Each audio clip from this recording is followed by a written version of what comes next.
À la Nouvelle-Orléans, des devantures des boutiques, au nom des rues, la langue française s'affiche partout. Une identité unique héritée du temps des colonies que la capitale de la Louisiane a toujours cherché à préserver. Ça va? Will McGrew, 28 ans, est le fer de lance de ce combat. Chaque jour, le jeune homme part à la recherche de personnalités qui parlent français pour réaliser leur interview. Aujourd'hui, un groupe de musique cadjan. Oh, Bibi, tu connais, ça fait du mal. Oui, jusqu'à jongler, toi t'as parti avec un homme. Le cadjan est un Français directement hérité des premiers habitants francophones de la Nouvelle-Orléans. Un phrasé que les musiciens veulent faire perdurer. Vous chantez en français, mais beaucoup d'entre vous autres, vous parlez en français aussi. Donc pourquoi c'est important de ne pas seulement chanter en français, mais aussi de vraiment apprendre à parler en français si on peut? C'est notre langue. Toutes nos familles ont parlé comme ça depuis des années passées. Et on a assez d'imams qui parlent anglais déjà. On n'a pas besoin de ça. On a besoin de préserver notre langue. Un lien d'autant plus important qu'en Louisiane, la génération précédente a souvent arrêté de parler le français, faute d'apprentissage à l'école.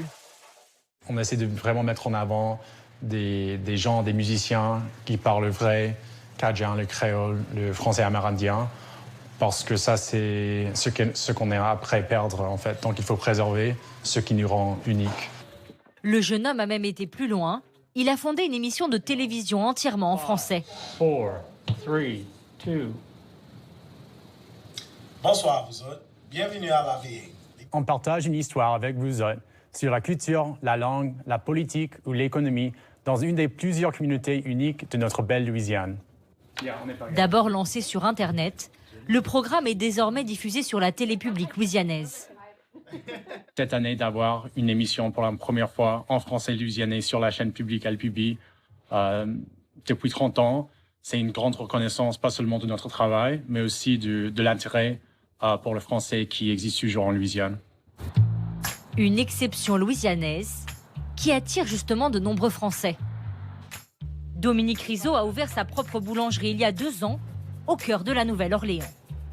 C'est nos beaux pains au chocolat, comme en France. D'abord cuisinier dans des grands restaurants aux États-Unis, il s'est ensuite tourné vers la pâtisserie et la boulangerie. Le succès a été immédiat.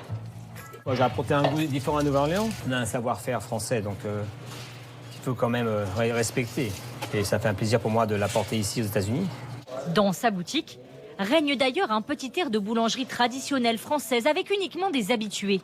Ma fille, elle est à l'école avec votre fils. Ah bah oui, Nigel a 24 ans maintenant. Oui, ma fille aussi a 24 ans. Ils ont le même âge. Ce groupe de clients n'hésite pas toutes les semaines à faire de longs trajets pour venir spécialement goûter les pâtisseries de Dominique Rizzo. On prend toujours une brioche qu'on partage. C'est délicieux. On retrouve cette atmosphère, cette odeur typique des boulangeries françaises et ce qui fait son charme.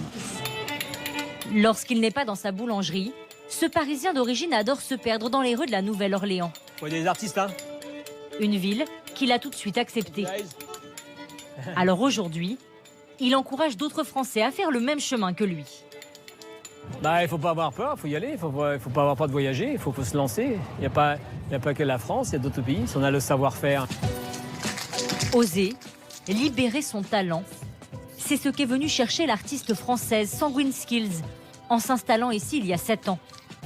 Son travail orne désormais de nombreux murs dans la ville. Les gens ici, ils aiment voir tout ce qui est excentrique, qui est vraiment haut en couleur et qui soit imaginatif aussi.